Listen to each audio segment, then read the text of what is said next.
throughout the series, we have been seeing some baffling decisions from the skipper, and last night was no exception. One of the reasons was we wanted to chase because we felt, the wicket gets a bit better later on in the second innings under the lights. It comes on nicely and there's not much turn for the spinners. So, we gambled with, instead of Pragyan, we had Ravindra Jadeja, which I thought really did the work with the ball. And since we had that all-rounder, so it filled in the space of Irfan Pathan, and we went for a specialist seamer, and RP really did it for us again. So I don't think it was the chain that really did it for us, but I think, maybe we committed a few mistakes, or maybe they bowled really well, one of those things.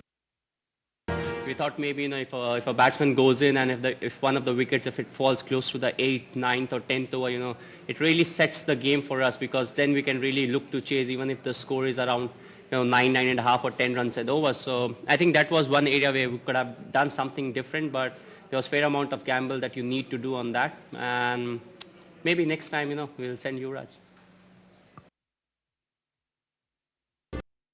We never really wanted the run rate to go over 9.5 runs. But as I said, he was still playing his shots. If you see from the very first ball, he was looking to play his shots. It was not instructions that, you have to go in and get the barrier in. It was more like play your natural game. I think, the short ball was bowled really well at him. Even the slower short balls with the deep mid wicket and, deep fine leg, and all the fielders were in position. And one of those days, you can say, where it never really worked for him, because he's a good puller. He has done really well even in South Africa when we played the IPL.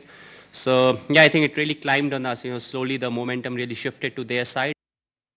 Well, I've adapted my game, frankly speaking, especially for the one days, I'm batting down the order more, and I think I'm, after the first 6 months or 1 year that I batted at number 3, the last 3.5 years, I'm batting more at number 6 and number 7 or number 5, depending on the situation. So automatically, if you play more at that number, my game is suited for that condition and that kind of play. So, yeah, there has been significant change in my batting, but in 2020 format, even when I made my debut, I think I was not the batsman who used to go in and start from the very first ball. I used to take 5-10 deliveries.